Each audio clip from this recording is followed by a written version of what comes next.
ઓડિશા હવે પૂર્વ ભારતનું ગેટવે અને ટેકનોલોજી હબ બનવા તરફ ઝડપથી આગળ વધી રહ્યું છે. રાજ્યમાં ઔદ્યોગિક વિકાસને નવી દિશા આપવા અદાણી ગ્રુપે મોટું રોકાણ જાહેર કર્યું છે. અદાણી પોર્ટ્સના મેનેજિંગ ડિરેક્ટર કરણ અદાણી અને ઓડિશાના મુખ્યમંત્રી મોહન ચરણ માઝીની હાજરીમાં 33,081 કરોડ રૂપિયાના મોટા પ્રોજેક્ટ્સનું ભૂમિપૂજન કરવામાં આવ્યું.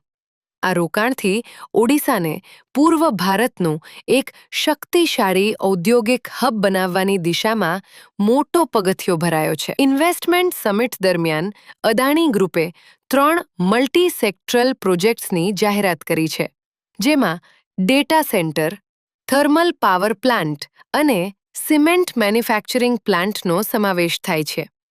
સૌ પ્રથમ વાત કરીએ ડિજિટલ ક્ષેત્રની. અદાણી ગ્રુપ ભુવનેશ્વરમાં 800 કરોડ રૂપિયાના રોકાણ સાથે એક આધુનિક ડેટા સેન્ટર સ્થાપિત કરશે.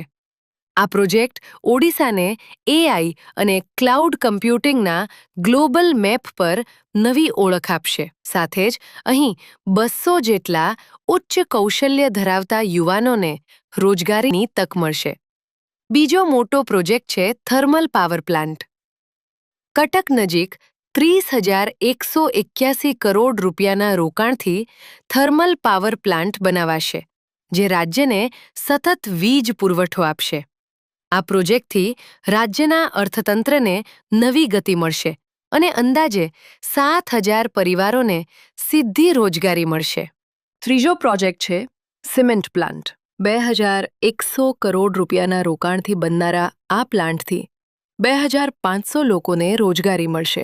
આ પ્લાન્ટ ઓડિશાના રસ્તાઓ, શાળાઓ અને હોસ્પિટલોના વિકાસ માટે મજબૂત આધાર પૂરો પાડશે. આ પ્રસંગે કરણ અદાણીએ કહ્યું કે ઓડિશા હવે માત્ર પરિવર્તનના માર્ગ પર નથી, પરંતુ તે પોતાની મંઝિલ નક્કી કરી ચૂકી છે. તેમણે ઉમેર્યું કે અદાણી ગ્રુપ અહીં માત્ર મુલાકાતી તરીકે નહીં, પરંતુ બિલ્ડર તરીકે આવ્યું છે. મિત્રો, અદાણી ગ્રુપના અન્ય મોટા પ્રોજેક્ટ્સ જેમ કે સુંદગઢમાં 84,000 કરોડ રૂપિયાનો કોલ ટુ કેમિકલ પ્લાન્ટ પણ ઓડિશાને વૈશ્વિક સ્તરે એક મજબૂત ઔદ્યોગિક ઓળખ આપશે. ઓડિશા હવે ભારતના ભવિષ્યની નવી કહાની લખવા જઈ રહ્યું છે.